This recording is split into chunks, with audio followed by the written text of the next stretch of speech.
let's go 5 years ago.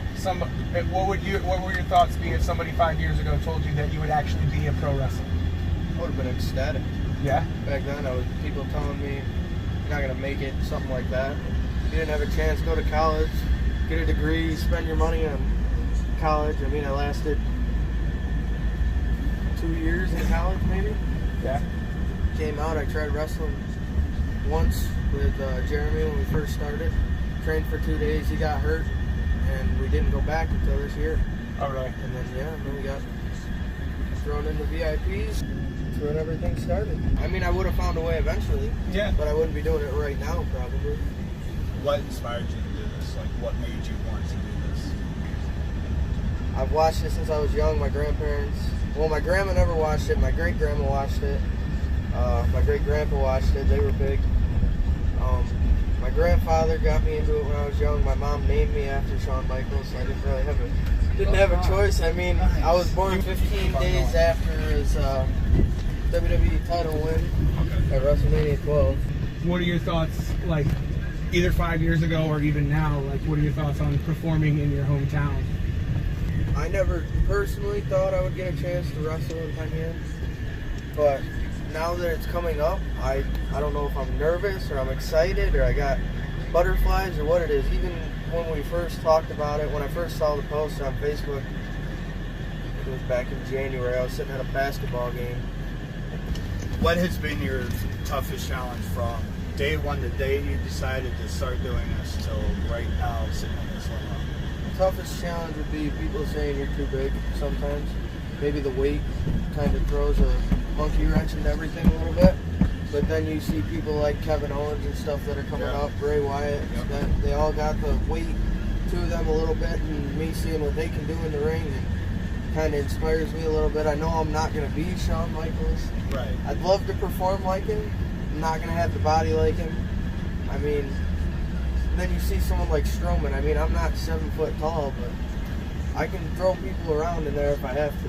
Oh, yeah, I've seen him do it. I got that natural strength. I don't know where it comes from, but The bigger guys now are starting to balance out with the smaller guys now, because the smaller guys started taking off.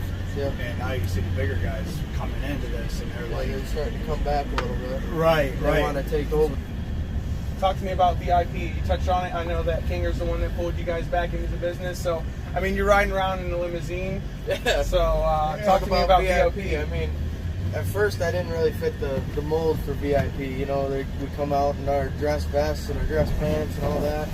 You can see I'm dressed up. I'm a country guy.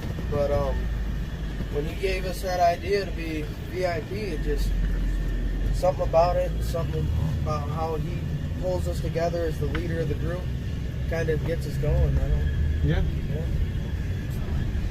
who do you want to face in your career? My career. And I'll say this, from IWF to anywhere in independence across the world, even into ROH, TNA, well, Impact. Yeah.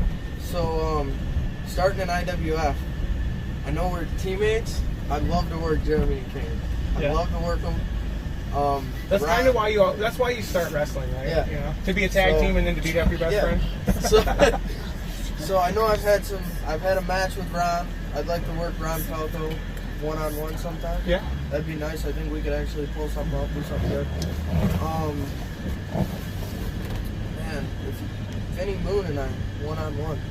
That'd be great. I think we could do something. I want that for Pin Yen next time. Yeah, I think we could put something good together. I mean, he's a small guy, small guy, big guy. That's how it is. I mean, even though he's my height, so anywhere in the independent. Yeah. I don't know. I would say, I know it might not ever happen, but maybe someone like Kenny Omega would be pretty cool. Oh yeah, that'd be something like that. I mean, I'd love to work some of these old WWE guys that come down. Maybe Adam Rose. Oh yeah, would be nice to work. Maybe pull a big guy thing with Ryback. Get him thrown in the mix there, maybe. Yeah. Love to work a tag team with Billy Gunn. Man, if I had to, I'd put those little skimpy shorts on and I'd come out and dance around with them. The dream is that all this limo riding and jet flying and ass whooping will eventually take you away from the lumberyard, right? Man, I can't complain. They're giving me good benefits here, you know, all that other stuff. But it'd be nice to take off in wrestling someday. Yeah. But as of right now, I love what I'm doing. I love my bosses. Well, love my coworkers. you can't really complain about the view either. No, the view's pretty nice. I mean, in the summer like today, it was hot as crap, but winter, it's cold as crap. I thought this hotel going up here would block some of that freezing wind during the winter, but I just opened everything right up. But I can't complain about what I do right now. Everybody says, you know, like huge pro wrestling fan, you know, not surprised that you're wrestling, super excited that you're wrestling. So talk, I mean, like you were like an all-sport athlete in high school. So talk to me about, you know, Pinyan Academy, the sports that you played, you know, Haymaker before pro wrestling. So I played football, basketball, and baseball all through high school. I mean, I think I got cut from basketball my freshman year, but that was the only time I didn't play 3 sports. So, you know, I was an average student in school. Maybe I was low B's. I was literally maybe 0.4 away from hitting honor roll every time. Oh yeah. So it was just that one, I couldn't get it at all. But so I was a starting lineman for the football team. I played left and right tackle. Only played one way. They kept me on offense. Wasn't much of a defender. Basketball, I sat the bench most of the time, but I'd use that, the practices and everything else to get in shape for baseball, which was my main sport. And man, Coach Homestead, baseball coach, loved him to death. He's coming to the show. Oh yeah? Saturday. Yeah. Awesome. Sold tickets to him and Coach Morris, both of them. Very cool. Man, loved him to death. He was my favorite. It's hard to say favorites sometimes, but Homestead and Coach Morris, they were my favorite coaches all through high school. And they taught me a lot. So I live on a hay farm. Okay. My grandfather does a lot of hay, and we were just all. See, it wasn't my grandfather or anyone that gave me the name. So we were sitting at my Aunt Mary's house, which we were all sitting there, and her and my Uncle Tim go, "Man, if you ever get in, we'll call you the Haymaker." And it just, ever since they said it, everyone, they called me the Haymaker, they said everything. So, Yeah. So that's how the name came up. So I got to give credit to my Aunt Mary and my Uncle Tim for that one. That's awesome. And it fits for the size also. Yeah, that's what I was wondering. I mean, it seems like common sense. Yeah.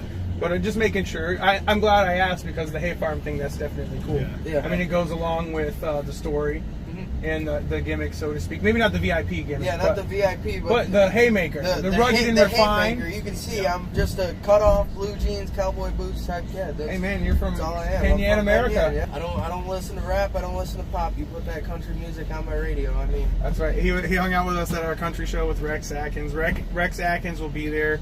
I think he's going up against Slick Wagner Brown. So what about he asked for like dream opponents, Sean Carr. I think he told me one time he wouldn't mind eating that boot. See, yeah, that's ever since I seen him wrestle 2CW. I think he was in there with I can't remember who he was with.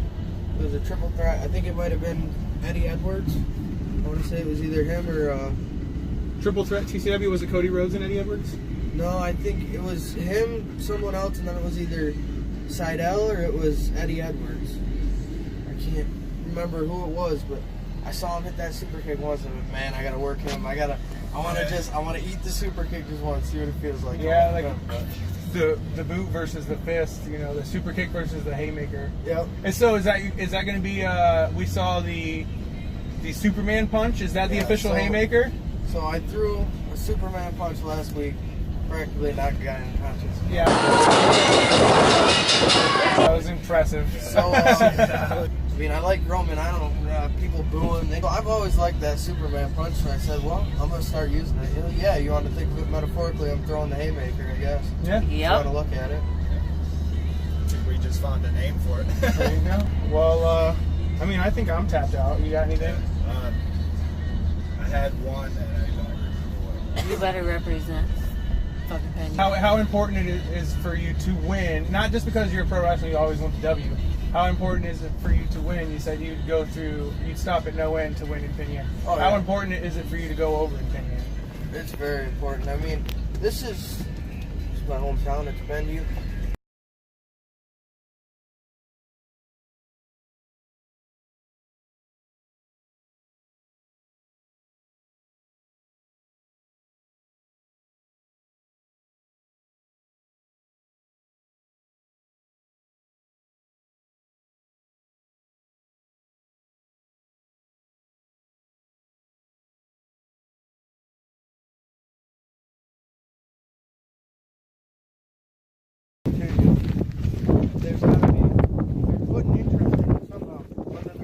they're cheering, they're making noise. The worst thing you can deal with is them not making noise. Yeah, right. So, I mean, as long as you're getting a reaction, whether it's good or whether it's bad, they're still things they're invested in reaction. Yeah. That's it. So what do you think? You're going to come out on Saturday. They're going to cheer for sure. What do you think the reaction is going to be when you're done? So when I'm done, hopefully we're on top. Yeah, I can tell you that. Hopefully we get the win. I mean, we're going to fight to our last breath here in Penn. Yeah. I'll tell you that right now. I ain't going to lose on my home turf. So, the reaction, I think the roof's going to go off the place, to be honest with you. Yeah. I think so too. That's why I'm excited to have the show coming to Penn and have you on the card. And we've been watching you. Like, how long have you been with the IWF? I mean, it's got to be 6 months, longer? So, my first match was February, and it was, they brought us in against Dewey and Vinnie Moon. Okay. So that was my very first match. You figure February is June now. So it'll be 4 months. Yeah, 4 months. Oh, that's good. Who's been your biggest rival? Biggest rivalry. So far. I mean, I guess you could. I knew you were going to have that answer. I mean, you could throw Dewey in the mix if you want to. I mean, we had the one standoff match. Well, Jeremy and Kinger had a match, and then they threw us in there 3-on-2. And then just this past week, we jumped in from behind after a tag team title victory. We're not done with Dewey for a long shot, but I mean, is he? I don't know. I don't know. What do you want to say to your fans, or to anybody out there who may not be your fan, but you want them to be your fan? Whether you love me or you hate me, I'm just gonna do what I gotta do. If I win you over, if I don't win you over, as long as you're giving me a reaction, I'm doing my job somehow. You think you can't break your wrist on that one? Yeah, I was gonna say, you might be able to break it better on that one. I don't know if this is legal or not, but Release your fucking ankle. it's not locked. You got plenty of bars. Something in my mouth. That'd be weird. I remember coming out, they'd play the Road Warriors song for us. Which one? With the Oh Rush.